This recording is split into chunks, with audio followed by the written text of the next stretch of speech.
Welcome to Pankinen Financial Perspective with Ashton Pankinen from Pankinen Financial Group. Planning for your financial future means navigating challenges like market volatility, inflation, and retirement income. Pankinen Financial Perspective is here to help by addressing common financial concerns, sharing valuable strategies, and exploring ways you can work toward your financial goals. Now let's get started with Pankinen Financial Perspective. Hello and welcome to the Pankinen Financial Perspective. My name is Ashton Pankinen from Pankinen Financial Group. If you'd like more information about what you hear during our show today, give us a call at 952-873-2703 or visit us online at pankinenfinancial.com. That's PANKONIN financial.com. And while at my website, click on the radio page to check out past shows and to subscribe to our program on Apple Podcast, Spotify, or Amazon Music. Also, while at my page, click the latest retirement link at the top to get your newest retirement guide. So here you are, finally about to retire. Your financial strategy is squared away, and you're confident that you'll have consistent income necessary to enjoy the kind of retirement you want. And your confidence isn't just born on finances. You know where you're going to live and how often you'll be traveling and spending time with those grandkids. You've done everything you're supposed to do, and now nothing could trip you up, right? Wrong. Often, all we can do is expect the unexpected. What happens if the furnace stops working the week you're hosting a dozen people for Thanksgiving dinner? Whether you're using your emergency fund or credit card, you're going to need a new furnace. So during the show today, we're going to look into some of the more common retirement expenses that my experience some people neglect to consider when planning the process. Later in the show, we'll also highlight how building a wealth strategy in partnership with a financial service professional may help your nest egg better weather inevitable financial surprises. But before we get into today's topic, let me introduce my co-host, Tony Shore. All right. Hey, great to be here with you, Ashton. I'm excited about the show today. It sounds like a great one. I know you have some really great tips for preparing for retirement expenses because you've helped so many people go through this retirement planning process, and you know about all the pitfalls to avoid. Most of us will only go through this once. You do this every day. And so you've over the years helped so many people with this. But yeah, I'm doing great. You know, I just wishing our Vikings would have pulled one out there. I know you took your son to the game. That's awesome. Yeah, we had a great experience. Would have been better with the W, but it was a great time. We got the handout like first game buttons and stuff like that. And so Wesley got his first game button, and it was fun. That's cool. I think that's great. A good father, son, his first game. That's really cool.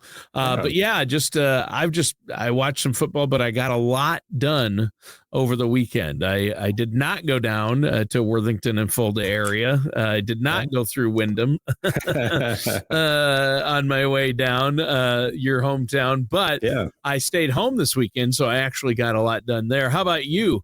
You went to the game. That's probably the highlight of your weekend. Yeah. I mean, I also on Saturday spent some time getting ready for Old Man Winter. It'll be here before you know it, but I'm liking these mild temperatures for now. And I put the cover on the air conditioner. I cover it and put a board across the top and stuff of our AC. You think I'm safe covering up the air conditioner? You don't think we're going to need it again for a while? Yeah, hopefully not. It will. Hopefully it's nice weather, but I don't think it's going to be that nice. Yeah, I think we're done with AC for the year. Yeah. Yep. Yeah, I got that done in the nick of time, but I did not. My wife, one of the big to-dos was get all the Christmas lights up, and I did not get that done. So I'm hoping for a nice weekend this coming weekend. Yep. And I got to get that done. You have your Christmas lights up? I don't. We had Halloween lights up at the office here, and that's on the list here this week to hopefully get transition from the Halloween lights to the Christmas lights. You still have Halloween stuff up. You guys got to transition here. You got to get that done before Thanksgiving. They're orange lights, and so it's kind of fall, kind of that pumpkin. Yeah. So it's still Thanksgiving lights too. So. Sure, we'll give you a pass on that. All right, perfect. Yeah. I know this is your busy time. You guys have been really busy there, and you're meeting with a lot of folks. It's Medicare open enrollment, and a lot of people, it's their benefits open enrollment if they're still working. So That is important. And a lot of people doing year-end checkups, financial checkups, which is good too. Now, this topic today, I think a fair number of our listeners out there are probably concerned that no matter how diligent they've been, Ashton, about building their financial strategy, they may have overlooked something. And that's where you come in, and you probably can point some things out they may not have thought of, right? Yeah, and in today's topic, Tony, we're going to talk about an AARP article, 10 Biggest Expenses in Retirement. Presents some great insights into what our retirement expenses may look like. As it explains, lifestyle creep during retirement can be a sign of trouble because it means you're spending the same amount of money you did when you're working, even though your income has gone down. And so according to the Working with Financial Professionals, build that comprehensive strategy, retirement strategy, may be one of the first steps you can take to help overcome that spending creep. In many cases, healthcare spending is one of the single biggest expenses that are underestimated in retirement. Healthcare right now is good, or your health right now may be good, but you're working to keep it that way. And so healthcare spending during the early days of retirement may be manageable. But as you age into your 80s and beyond, that healthcare bill can only go higher. So I've got a lot of clients who are like, Ashton, I'm not going to have my mortgage. These expenses are going to go down in retirement. And I always mention that, hey, that mortgage might get replaced by healthcare expenses. And so often that those healthcare costs are lower for husbands because they typically die first, unfortunately. Statistically, the male goes first. And however, before that, they often lean on their spouse for those caregiving needs. But then after their death, the surviving spouse is left to pay for their own caregiving expenses. And the cost can vary widely depending on the region of the country. Oh, that's for sure. And we've talked about that before on the show. And so many financial news stories out there make that clear. Healthcare costs are expected to keep rising. And this year, they've been rising exponentially across the board. And unfortunately, there doesn't seem to be an end in sight. We hope that they can fix this in our country. But you got to prepare for that, don't you? Yeah, I think that's right, Tony. Currently, healthcare expenses have higher inflation rates than any other spending category. Yep. The article also points out that policy experts who expect healthcare expenses could rise about 5% a year for the next 3 decades. And again, I think we've seen a little bit higher than that here recently, as far as insurance premiums, healthcare premiums going up. So considering that information about the expected increasing cost of healthcare, it may be all more important to be cautious about discretionary spending, like restaurants and traveling in your early 60s and 70s. So you're more likely to have the money you need to securely see yourself through those 80s and 90s because of those rising healthcare costs. And if any of our listeners out there aren't currently working with a trusted financial services professional, doing so as soon as possible could help them design a strategy that will address all their retirement expenses and not leave anything out, right? Yeah. And again, there's other things like keeping up with home repairs is another significant but often under considered retirement expense. Again, we talked about, we've got our mortgage paid off, but that doesn't mean the expenses with that home go away. And so vital home repair projects don't just stop because you choose to retire. If you intend to stay in your home for many years after retirement, there's a good chance you'll see increasing home maintenance costs because if you were a do-it-yourselfer before, Tony, you mentioned you wrapped your own AC and put some of that away. Maybe you're not able to do that later in life. And so you got to hire it out. And so it gets a little more expensive. And don't forget, this will likely include things like lawn maintenance, cleaning out gutters, window washing, unclogging drains, and much more. For some people, they have to hire that out. For my parents, I'm the gutter cleaner when I come home for the weekend. But again, there's other tasks that we might not be able to continue to do as we age. Sure. And so, it can be costly, but it should be clearly made into your budget. So as you move closer to retirement, staying current on your home for at least the next several years is important. If staying in your home is important to you, you should discuss those related costs with your financial advisor. And I'm guessing travel is going to be a big one too, right? That's probably one of the most underestimated retirement expenses. You start to have grandkids, you're retired, and you want to take all those grandkids and your kids and their kids to Disney World.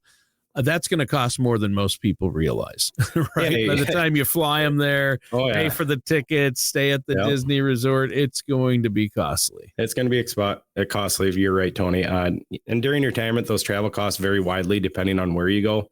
That Disney trip is going to be an expensive one. And if you're bringing along those kids and grandkids, you're staying in a nice resort, you certainly are going to spend more money than if you're staying at a chain hotel off the highway. I've got a lot of clients who do take their, every year, instead of Christmas presents, they bring their kids or grandkids, or kids and grandkids, I guess, on a trip, usually to a warmer climate. You also want to note that it may be wise to travel as much as possible early in retirement, because as you age, you may not have the energy to travel. Your health may start to fail. Mobility may become an issue. So you want to maybe hang on to more money to address those increasing healthcare costs later. So again, in those go-go years, you're traveling a little more, and you're using your extra expenses on that. In those no-go years, as you're aging, maybe your health isn't as good. Your health costs are going to increase in the travel expenses. Oh, for sure. And a lot of people want to travel in retirement. I mean, I've known people who they want to buy one of those big RV buses. I mean, the whole big thing, right? Yeah. And I mean, I've heard the prices on those are crazy. Those big tour style RVs. We're talking about mid six figures. So that could derail your retirement pretty quick. You got to be realistic about what you want to do. But some people want to travel across country and stay in the States, and that might be a little more reasonable than, doing around the world travel or European cruises. European trip or whatever. Yeah. So you have to look at all the different options and make sure you let your financial services professional know about these things. A lot of people come in and just say, okay, what do I got in my 401k? What do I need for expenses in retirement? What will I need for healthcare, taxes? And then they think they're done, and they don't tell you. And then you start working with them. Have you ever had this happen? And then they call you up about a year in and say, hey, I need to take money out to buy a $100,000 RV. And you're like, wait a minute. This wasn't in the game plan. So you got to really plan before you retire, if at all possible, for those types of expenses. That's so true. And again, it's not something, doesn't mean you can't do it. We just want to make sure we plan for it. Right. So, Ashton, can our listeners out there, I know you're offering a no charge, no obligation consultation if they have questions. And I recommend everyone get a second opinion on where you're at, or at least a first. And Ashton, I know you love talking to people here in the community. You've helped so many. How can our listeners get a hold of you? Yeah, listeners can visit my website, pankininfinancial.com. That's PANKONIN financial.com, or call my office 952-873-2703. Again, that number is 952-873-2703. And we can discuss and answer questions about retirement expenses, your retirement goals, Social Security questions, or any other elements of your financial strategy. Again, it's our goal to help you prepare for the retirement you've worked so hard for. And again, if you're listening to this outside of business hours, I'm more than happy to return that phone call. So feel free to give us a call and leave a voicemail, and we'll call you back. All right. Hey, that sounds great. So it's been a terrific show so far. You've been talking about some of the most often underestimated retirement costs out there, and you touched on healthcare, home maintenance, and travel. Three biggies a lot of people might not be thinking about as far as working that into their retirement budget. What do you have next for us? Yeah, the next article discusses transportation. Though retirement often means your endless commute is ancient history, no longer have to make that 30, 60-minute commute anymore. Most of us will still need some sort of reliable transportation to get to appointments, stores, outings with the grandkids. And during that first few years of retirement, that probably means just keeping the vehicle you had when you retired, or perhaps trading in for one that's maybe more affordable, safe, reliable.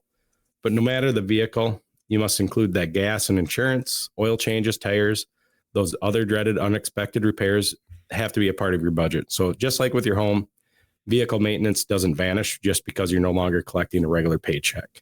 Again, as you age, maybe transportation needs will change.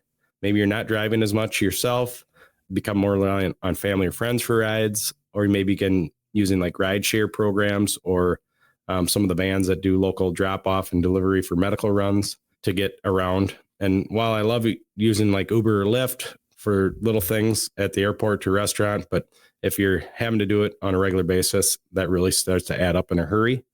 So clearly you'll need to get to where you want to go during retirement, but you must also be sure to do so in a way that won't blow up your budget. And that also helps you adapt as you do age. And there you go. I just had to I'm getting quotes actually right now for a brake job.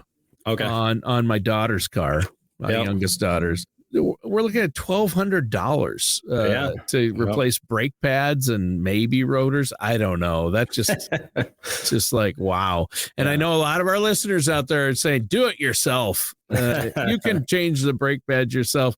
Here's the bottom line there. I can't. So just throwing that out there. Yeah.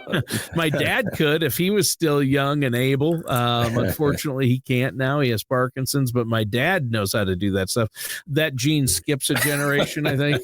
My grandfather was great. My dad was great. I am not mechanically inclined. I've tried. I think that's that's crazy. So what's something else that we need to prepare for that we might not think about? Yeah. Again, just because you're retired doesn't mean your utility payments go down or anything like that. So the article notes many retirees enjoy lower monthly utilities because of their post-work years. You likely no longer have kids in the house that leave the lights on or running, taking longer showers, bumping that thermostat up and constantly microwaving those hot pockets. But many also retirees do live in smaller homes. They'll maybe downside, transition away into a smaller house that might lower the heating and cooling costs.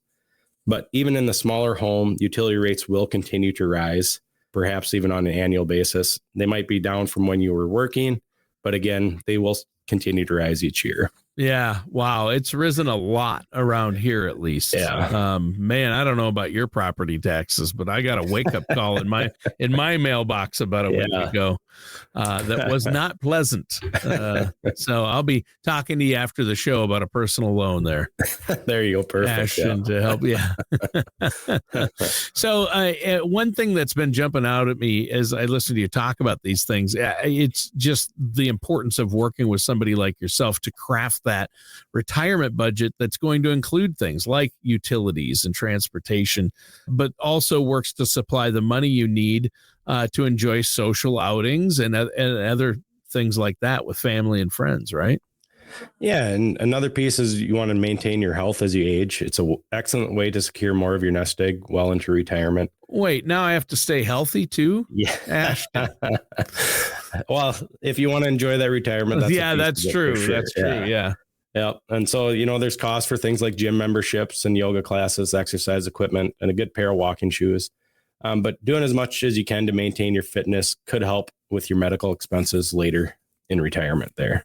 Oh, for sure. And that's where I think the people's number one expense in retirement is going to be healthcare typically. Yeah. And even with Medicare, a lot of people don't realize Medicare there's still costs. There's still premiums, co-pays, advantage or supplemental plans and drug plans and co-pays and, out of pocket costs and deductibles.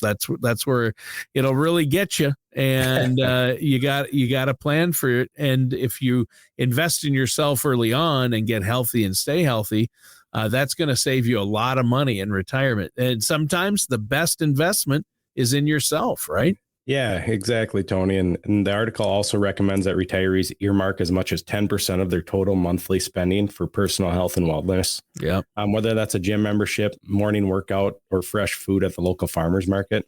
This part of the article also explains that it's easy to spend $500 a month on your health and wellness, but if that amount of spending keeps you healthier longer, it's an outstanding return on investment for you. You're going to get a good one there. I mean, a gym membership or community center membership, that's a good way to prevent social isolation and to stay healthy. And you might find yourself making new friendships or socializing during an exercise class. So that's really important. Yeah. And probably no surprise, retirement often includes spending on grandkids and kids as well. And so that spending isn't just a big ticket items like those vacations that we talked about or sizable contributions to a grandchild's 529 account. Spending on kids can often include things like a family outing to a local pizza joint or tickets to a show. While those expenses probably don't seem like much in the moment, they can add up to a sizable chunk of money over time. And it's perfectly normal for a grandparent to get excited on that arrival of the first grandchild. Therefore, they maybe get a little excessive on the gifts and clothes and diapers. But once that additional grandkids arrive on the scene, maintaining that level of spending can be a huge bite out of your savings. I have one client who started doing 529 plans for their grandkids on a monthly basis. And they started with $100 a month, and he didn't want to do more than that because all of a sudden now he's got 8 grandkids, and he's, it's $800 a month. And wow. Again, we worked it into the plan. It was budgeted for, but if he would have started out at $300 a month for each grandkid, now we're talking $2,400 a month. And so you can be generous to your family without taking it too far and putting you at your own financial risk. Yeah, there you go. Well, and, a lot of kids are excited. I think in reality, your grandkids, they're going to be excited for hot dogs off the grill at your house. Yeah. Because it's your time and attention that will end up meaning the most to them long term. Right. I mean, if you ask me what toy my grandpa gave me or how much money my grandpa gave me for Christmas or my birthdays growing up, I don't remember. But you know what I remember? Spending time with him taking me to the natural water springs over in Adrian. Oh, wow. Yeah. I mean, I remember those things. And out on the farm, in his old tool shed, looking through all the stuff he had there collected over the eons. And those are the things I remember. For sure. It's not the toys that eventually got broken and thrown away, right? that I destroyed, of course, as a young boy. Yeah. And another thing, Tony, you'd mentioned healthcare is one of the biggest expenses. Another thing is you mentioned also the taxes. Yeah. Taxes are yet another element that many people neglect to prepare for as they retire. A lot of people, again, think once they retire, they're no longer receiving paychecks. Their taxes will quickly go down. But it's not always that simple. It's possible that some investments you made earlier in life will be paying off later and push you into that higher tax bracket, or again, those tax brackets are just adjusted. Again, working with a financial professional or tax professional to build a strategy for retirement that address taxes and different scenarios is so important. One of the things we do for a lot of clients is tax planning. We have some tax managed accounts that can help reduce taxes in the future, so that we're not paying as much in capital gains on our non-qualified accounts, or different strategies of how we withdraw the money out of your different retirement accounts as well to lower that tax burden. Sure. So, and again, really quick before we move on, this is a good point to pause in our show and let our listeners know how they can get a hold of you. And I think, Ashton, it's great that you're offering for our listeners out there. You've set aside some times to schedule a no charge, no obligation consultation. All our listeners have to do is call and mention they heard about it on the radio show or the podcast. How can our listeners do that? Yeah, again, the best way to get a hold of us is call our office at 952-873-2703. Again, that number is 952-873-2703. They can visit our website at pankoninfinancial.com. That's PANKONIN financial.com. All right. Well, you've given us a lot to think about, some useful information today. Ashton, what do you have for us before we go today? Yeah. So moving forward with our discussion about retirement spending and budgeting, we want to look at the importance of a wealth plan. Bear in mind, wealth plan is much more than a strategy to build as much wealth as possible, but instead it offers a thorough and tailored picture of both your current and future finances and numerous planning concepts that consider the possible length of your retirement.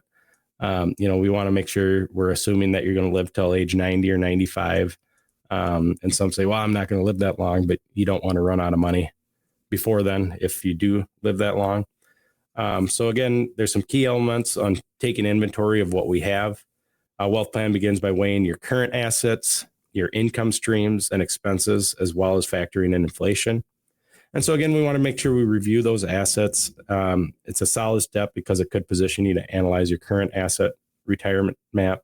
And furthermore, it can determine if you're saving enough money or if it's possible that you could end up with some sort of wealth gap. And building that wealth plan is a solid reason, once again, to work closely with someone like yourself, because you can help people through that wealth building process in a way that's going to answer their questions and address all their concerns.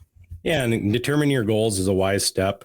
The article explains that some people determine if their conservative, moderate, aggressive investor by using outdated strategies that might not reflect their actual needs. And so again, that's wealth plan helps work in reverse, because first we define your personal goals and then we build that strategy around them. And so again, working with a financial advisor can craft a reasonable list of goals and determine your likelihood of, or your likely retirement income, and compare that number to your likely expenses. And again, we try and get close on these numbers, but I know they're all going to change. There's variables there. Again, if you want to leave a legacy to the ones you love, that's something we factor there, as well as future income needs. Again, hopefully through that 95th birthday, and you've been hitting that gym and you're staying healthy and you've got that enjoyable life there. Yeah. But all the way to 95, huh? I mean, you estimate it through that age. I guess, yeah. Many retirees will hit that impressive milestone. I know a lot won't, but I guess it's always better to be prepared for that possibility rather than just presuming it won't happen, a lot of people do. I think it would be devastating to hit, your 90s in good health only to realize you're nearly out of money. I mean, my grandfather was healthy through age 100. He finally passed at 101, but he was active and driving at 100. Yeah, that's awesome. So if he hadn't had sources of income set up, he might have been in trouble there. Social Security. When people ask, why is the Social Security system? Why do they say it's going to run out of money? And I said, because my grandpa lived to 101. He got more out of that Social Security system than he ever put in, probably. Yeah. Well, and again, people are living longer nowadays, and the last thing you want to do is have to go back to work at age 85 because you're running out of money. Oh, yeah. And a lot of clients say, hey, I want to bounce my last check. I want the, and again, realistically, to be comfortable in retirement, that's not going to happen. We're going to want that nest egg to be there still so that we have that financial security. So you're not nervous. And again, we could probably come close to bouncing that last check if we knew exactly when you're going to die. But nobody knows that. Fortunately, we don't know that, I guess. But yeah, so again, it's something you want to make sure you plan for. And hopefully we live that long, healthy life in retirement and we use that money. And if not, it's going to be there for our beneficiaries. Yeah. People are living longer and longer. So, well, Ashton, great show today. One more time before we go, let our listeners know how they can get a hold of you. Yeah. Again, if you have any questions about retirement expenses, your retirement goals, your financial strategy, Social Security, Medicare, give us a call. 952-873-2703. Again, that number is 952-873-2703. If you're listening to our radio show outside of business hours, again, feel free to leave a voicemail. Great way to get a hold of us. You can visit our website, pankoninfinancial.com. That's PANKONIN financial.com. And again, it's our goal to help you prepare for the retirement you've worked so hard for. All right, and that does it for today's episode of the Pankonin Financial Perspective with Ashton Pankonin. Thank you for joining us for Pankonin Financial Perspective. Don't head into retirement without a plan for both your finances and your health. For more information, contact Ashton Pankonin at Pankonin Financial Group at 952-873-2703 or visit pankoninfinancialgroup.com. Join us again soon for another episode of Pankonin Financial Perspective. Advisory services are offered by Ashton Pankonin LLC DBA Pankonin Financial Group, an investment advisor in the state of Minnesota. All matters discussed during the show are for informational purposes only. Each individual situation may vary, and the opinions expressed here may not apply to everyone. Materials presented are believed to be from reliable sources, and no representations can be made as to its accuracy. All ideas and information should be discussed in detail with one of our qualified representatives prior to implementation. We are not affiliated with or endorsed by the Social Security Administration, the Federal Medicare Program, or any other government agency. Calling this number will direct you to a licensed sales agent.